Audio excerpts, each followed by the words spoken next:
It says we're live. Welcome in. Husker Extra live.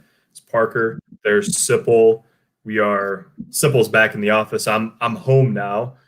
Back from Memorial Stadium where we just watched Nebraska beat Penn State 30-23. It was it was an odd one for its own reasons. We'll get into that, Sipple. But first, we should mention that Husker Extra Live all season, sponsored by Tom Dinsdale Automotive Group, Grand Island and Hastings. And so they've got sponsored content following a Nebraska football win for the first time this season. Yeah, I think that's their second win in the last 9 games, if I calculate that correctly. Does that sound right to you, Parker? Yeah, that sounds right to me.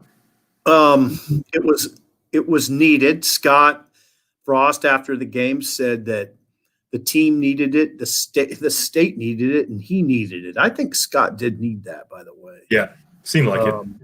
Yeah, I mean,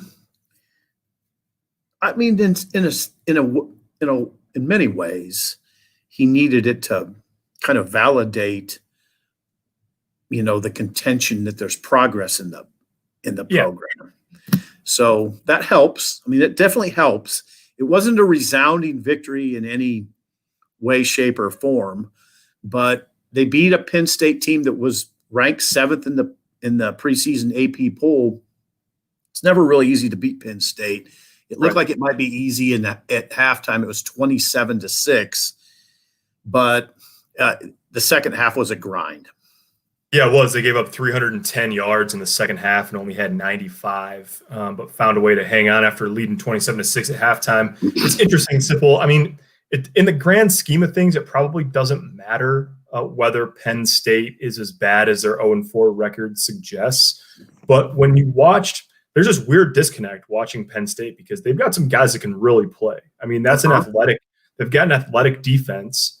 They've got a couple of guys at the skill position offensively in Freiermuth and Jahan Dotson and Parker Washington, a receiver, who are really good players. And yet, watching in the first half, you're like, wow, this team might be really bad when Nebraska jumped up on them 24-3. But I don't think you should just necessarily out of hand discount a win like this for Nebraska, especially because wins have just been hard to come by in general, and also because it's a Penn State team that still has an awful lot of talent. Yeah, I mean, I thought the quarterback that came in the second quarter, Will Levis. Yeah, I think they made the right move, and I wouldn't be surprised if they stay with him.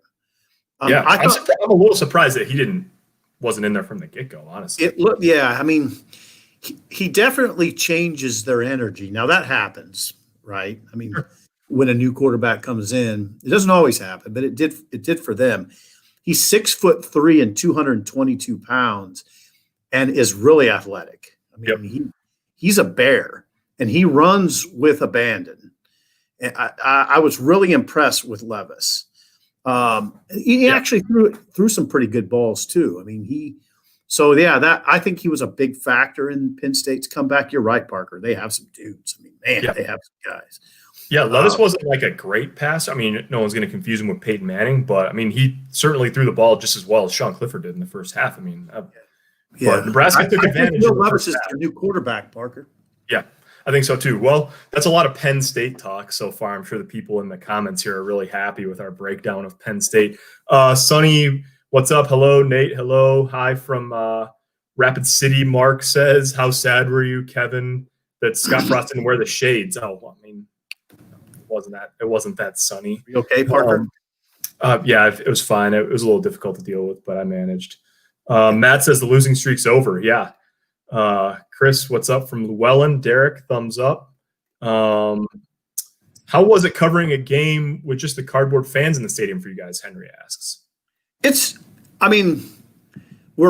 want to preface it by saying we're very happy to be covering anything. I really am. I mean, the fact that we're on here talking about football, and then tomorrow we'll come back and write about more football, and we'll do it again Monday, and we'll keep doing it. I can't even tell you how thankful I am. But it's weird. I mean, it's a strange thing to cover a game in an empty stadium. Yeah. Especially at Memorial Stadium or, any place that draws well. It's really weird. I'd be interested. There's a lot of people. We're fortunate, the two of us, in the sense that we've been credentialed to go on the road too, and so it probably wasn't. It didn't feel quite as weird just because we'd been to Columbus and to Evanston. At least I thought that sort of like prepared you for what being in an empty stadium is like. But I wonder. There's definitely some people who covered this game that this is their first time in a football stadium this year, and it's Memorial Stadium where you're obviously much more familiar with the setup and all of that than anywhere on the road. So I wonder what those people thought about it, because it definitely is kind of weird.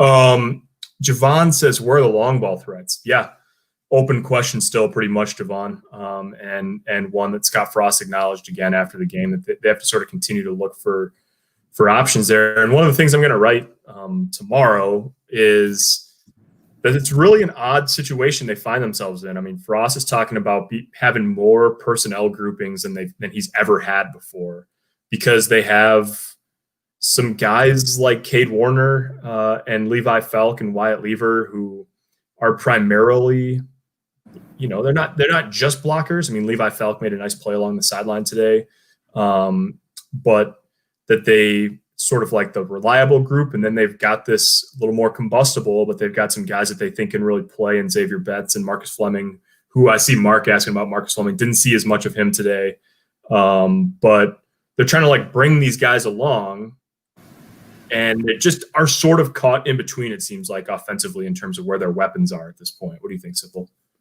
Yeah, I mean, Scott addressed a frustration, and that is they have their, sometimes they're late getting plays in on time. Their personnel, you can see confusion on the field is what I'm getting at. Yeah. And a lot of that stems from always having to cycle in and out different groupings. Mm-hmm. And I'll tell you what, I know it's got to be a challenge for the quarterback. You don't want your quarterback to end up being a babysitter out there. He's got enough on his mind without having to line up players. But yeah, you could say, Parker, you could see the confusion at times. And now I don't know if there's an easy answer to that or an easy solution to that. No. Having never coached a game in my life. I mean, I think, exactly. Speculating. I mean, I think a lot of it is just how fast can Xavier Betts and Marcus Fleming and Alante Brown continue to pick it up. I mean, that's how much can you turn each week on the fire hydrant and keep opening things up.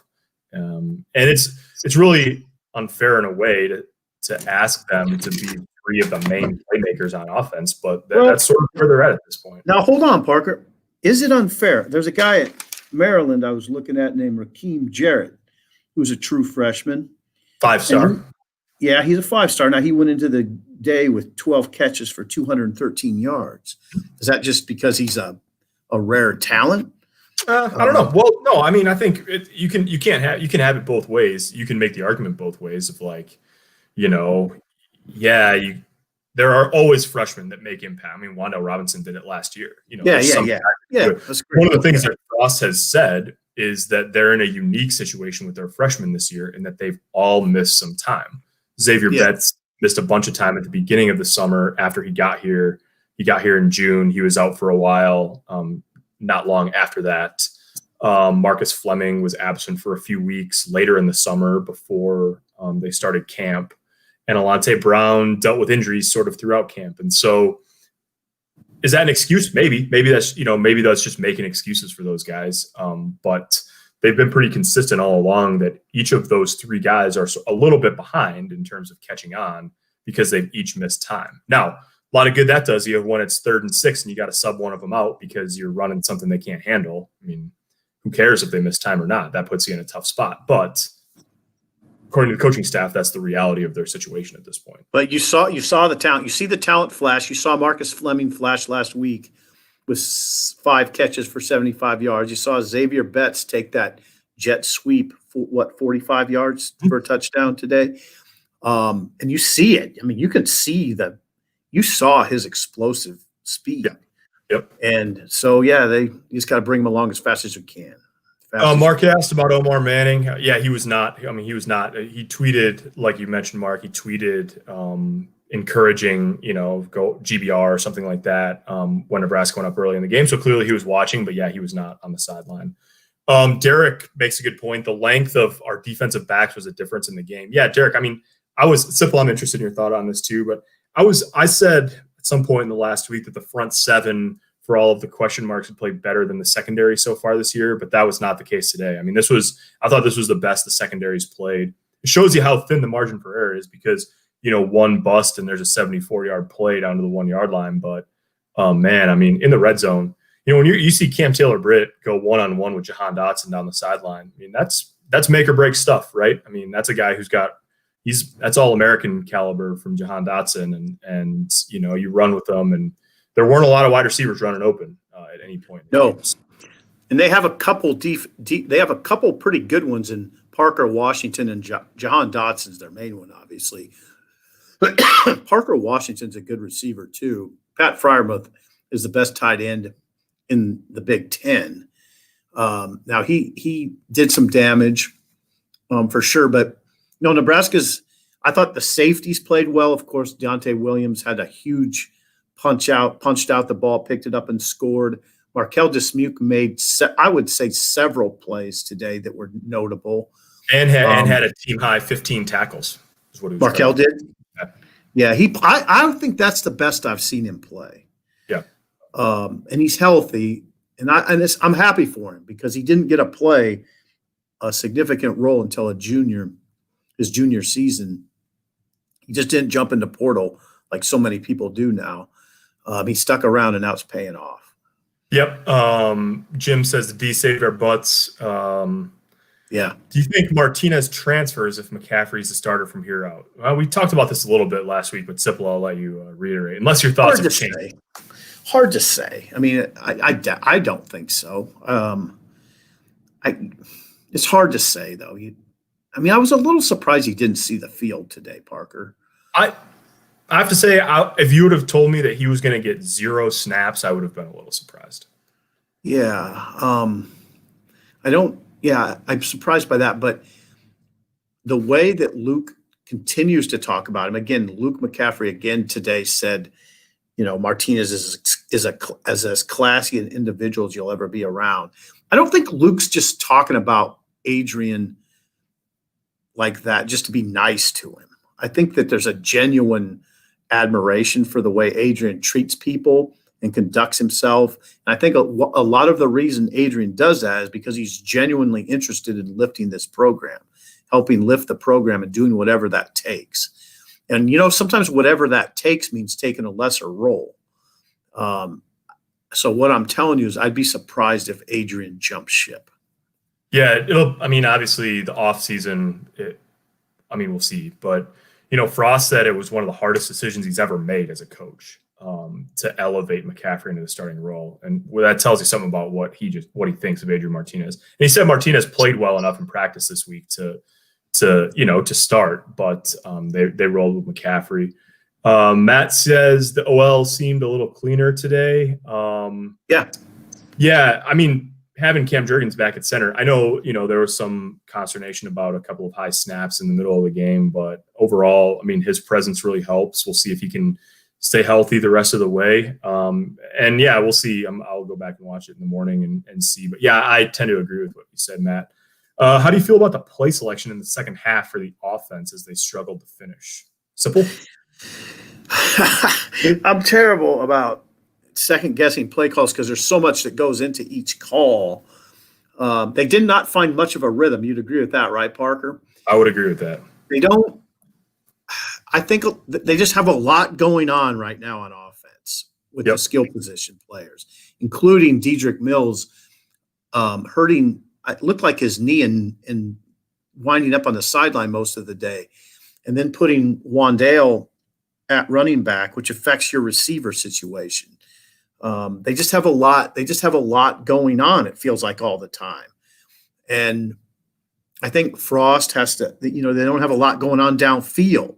Right. Okay, so we always talk about that, Parker. They don't get anything going on downfield. Well, how do you think that affects the play caller? Right. There's only, you're limited a little bit because of that. It changes how defenses play you too. Defenses can be more aggressive. Yeah, they just stand flat-footed.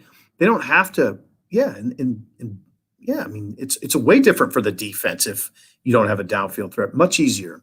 So think about just that, coupled with this whole receiver thing where they're trying to mix and match guys based on what they know. All that feels like it feels like a Rubik's cube to me. Like Frosty's got to go over there and kind of, I don't know. It seems like there's every play is like a chemistry problem to me.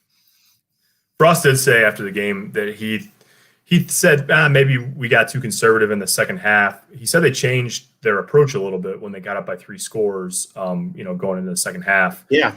But then part of that was that Mills was hurt. And then part of that, was just, he said, we got in the red zone and I think the specter of the 2 interceptions in the end zone last week weighed in his decision. He said it did to try to run the ball in the red zone. So there's a lot going on, but yeah, you can't get gun shy. That's the thing.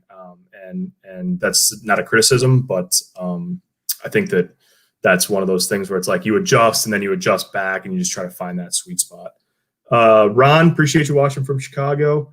Joel, the question of the day, why were they on the west sideline? Don't really know the answer to that question at this point. Nobody asked Frost that after the game. I know. Yeah, we'll ask him on Monday. I'm just as culpable as anybody. I was on the Zoom. I just didn't even think about it. Yeah. We'll ask him on Monday. On his question, Jamie says, what's the problem at receiver? Yeah. We talked quite a bit about it, but yeah, there's just a lot of moving pieces at this point. We need to find a play we trust on 3rd and long other than quarterback draws all the time. Yeah, Travis, a lot of quarterback run on 3rd down, especially 3rd and long for Nebraska. And Nebraska's got to get better defensively on 3rd down too. Teams are converting 50% on the season through 3 games, 23 to 36. That includes today? Includes today. 8 of 17, I think, for Penn State. It felt worse, actually, than that at times, in part because they converted 3 4th downs before missing the 2 at the end. You said 23 of 46? Yep. 3rd downs? Yeah, they got to clean that up. 0 for 4, though, on 3rd and goal today, which was interesting. Nebraska really bowed up in the red zone defensively. Brad, got to get going in the second half of games. That's been a theme for a while. Well, yeah, Brad, you're right. And it's been a theme this year. Nebraska's been outscored 54 to 3 or 56 to 3 in the second half so far this year. Not good. Let's see. Some good special teams play today, Matt said. Yeah, Sipple, what grade did you give the special teams in the grades? A. They only had one. I thought they only had one letdown, which was Dotson's 21-yard return, which followed a pretty big punt, like a 47-yard punt. I thought Nico Cooper's big hit was, Nico Cooper had a big hit early in the game that livened up the sideline. Cam Taylor had a 25-yard return off a short punt. That's big. That's aggressive. He returned actually a short field goal, 34 yards. Pristop hit a 53-yarder late, a booming punt late when they absolutely needed it. Culp hit his field goals. Coverage was, like I mentioned, Cooper, but coverage all day was pretty good except for one, the Dotson return. I thought the special teams, I was really impressed with the coverage as much as anything. And I'm telling you, that kind of hit by Cooper, those things are so valuable, Parker. Yeah, it's interesting. I saw before the game, I saw a clip from, I think, the Big Noon, like the Fox pregame show of Urban Meyer talking about how way too many people, when they are wondering what's wrong with the college football team, talk about, say bad players or bad coaching. And he said, no, it's problems within a program that have nothing to do with how good you are or how bad you are. And one of the things he said was you have to have an unselfish football team. And he literally used running down on kickoff as one of the examples. And I thought about that when Nico Cooper made that hit. He actually had 2 really good plays on kickoff because there's a guy who's a junior college transfer. He's got 3 years, but he's a JUCO transfer. They were hoping he'd be an instant impact guy. He hasn't been defensively, but he busts his ass and run down on kickoff and hit someone hard. And I mean, it seems like a little thing, but that's buying into what you're being asked to do to help a team win and then doing it as well as you can. And, if you have everyone doing that, you're going to be in good shape. It's nice to see. It was nice to see the teammates jump, they got in his, they celebrated with him. I guarantee you, like you said, it's not always been easy for Nico Cooper here playing that backup sort of role. But when you do that, it probably all feels kind of worth it, at least at that moment. Yep. And he was engaged too. I mean, he was jumping around after the hit and all that. Johnny on YouTube asked, "Can Sip read? Does he need glasses?" Yeah, I ask him that pretty much every day. Yeah, I don't have my glasses on right now. You notice I don't have my glasses on. Yeah, I can tell actually. With no crowd, are coaches able to call out instructions and warnings during live play, such as corner blitz? Nate, maybe. I mean, you can communicate a little bit better, but probably not like that. You're not going to yell out to your quarterback and expect them to hear that in the run of play like that. Let's see. I hope the personnel package comment indicates Frost is really going to try to take advantage of the year's eligibility rules. Matt, I think they are. There's some guys that play just a couple snaps here and there, and they don't think that would look a little different if the redshirt rule was in effect. Rosalind, the future looks better, don't you think, Sipple? Well, they needed a win, and that helps. It takes pressure off. I think that just the release of pressure will help the week of teaching. I think you can teach better when you're not tense. And there was tension growing, and there would have been quite a bit of tension, just around the program had they not won this game, especially if they would have lost it after leading 27-6. Yeah, it would have been a hard week. I mean, I think it's big. See, here's the thing, though. Me and Parker were talking as we were walking back from the stadium. Today is a good win, but just the totality of the evaluation reaffirms to me that this is a developing program. It's a developing program. It's why, Parker, I don't know what you think about it, but Bill Moose always says he's not. We shouldn't judge Frost until 5 years, because I think he's established. Yeah. Established. I am 100% on the development train, and that it takes time and consistency and typically consistent personnel and staff in order to build in a league like the Big Ten. 100% agree with that. I think it's fair to judge progress long before 5 years, but I don't think it would be fair to say this is definitely going to work or this is definitely not going to work. Right. And I mean, look at Minnesota, right? I mean, last year you would have said, man, PJ, year 3, they got it rolling. They've built it. Now what do you say? They look terrible. Right. So has it worked or has it not? I mean, it's an ever-evolving question, and I think it will be here too. Speaking of our walk back, Sipple, in our conversation, Joshua says, it's like Luke gets a pass for all the bad plays he makes. Can't help bad-mouthing Adrian, huh? And I mean, I don't think we've bad-mouthed Adrian, but maybe someone in the comments did. No, neither will I. But I think it's fair to point out that, and it is, I mean, Luke McCaffrey is the starting quarterback now by all accounts, and that, I mean, it wasn't that smooth. It actually looked a lot like what it's looked like all year. They were really efficient on the opening drive, 80 yards of offense, and then they had 213 yards of offense total in the game after the opening drive. So there's plenty of improvement for everybody to make, including – they're really having a hard time getting in rhythm. I mean, they just don't find much rhythm at all. Yep. Jim, we do not know why the west sideline, why that's a thing. Let's see. Alex Logan Smothers. You know what? When it was 27-6, I thought, maybe we'll see Logan Smothers make his debut at some point during this game because it looked like it was trending toward a blowout, but obviously that didn't happen. Russ says 49 Payne's playing very well, stays home and makes tackles. Yeah, Russ, pretty impressed with Feldarius Payne overall. He's not a wow player. He hasn't been so far. But he's really given him something in that rotation at outside linebacker. You know what he is? He's active. He's active. Yep. He's a 1-2 player. Yeah, he's a high 1-2 guy. You could see it. I mean, he wants to be a contributor. I mean, he active, Parker. Active. He had family in from the East Coast today, I think, too, which is cool. Anytime those guys get to get to play in front of their family. I mean, even when it's only their family, that's pretty cool. Thoughts on if Martinez might change position if Luke's a starter from here on out, Ron asks. Nope, I don't think so. But I think you could see him. I would hope you would see him in some sort of maybe running back role. Yeah. Maybe even put him in a slot position at times. I don't know. I mean, I don't know how he catches the ball. I don't know if you throw it to him or not, but I know he can run it. So, yeah, Parker, we both thought just to reiterate, we both thought we'd see Adrian in some role today. He did not play in the game. What's happened to Ramir Johnson? They were really high on him coming in as a freshman. Wow. Yeah, Dan, I don't know that it has anything to do with his work ethic necessarily, but look, unless he's not healthy, I mean, and he made the trip to Northwestern last week, and he was in uniform, and he was in uniform today, and we haven't seen him at all. I think he was on kick return duty against Ohio State, if I remember right, but I don't think we've seen him for an offensive snap so far this season, which is, I would say, mildly surprising. Yeah, it's surprising. Marvin Scott's passed him, apparently.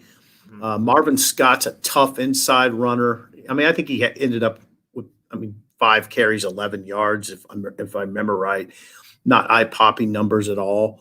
But now we've seen Marvin Scott carry it how many times, Parker? 10 times or so? Yeah, roughly. 7 to 10 times. And there's no doubt he's a tough runner. But I don't know. So I don't know what the deal is. Where Ramir would not be 1 on the depth chart. Obviously, he would not be 2. He'd not be 3. He might be 4 or 5. Yeah, exactly. Interestingly, on Scott, I mean, we haven't seen him really break through to the second level and get up to full speed. We haven't really seen that from anybody, any of the running backs. They just haven't been able to get that going so far this year. Marvin Scott, though, made a nice catch on the lefty Luke McCaffrey throw. Made a good grab and then got 14 yards out of it and showed good feel along the sidelines. So they like him. They like what he's given so far. Hey, I want to say something to the people. It's hard covering the team these days. That question about Ramir Johnson, we should know that. But we don't, it's not like usual when we go over to practice and there's assistants available and we can ask that sort of question. We get very limited time. We haven't talked to Ryan Held for couple weeks now, right?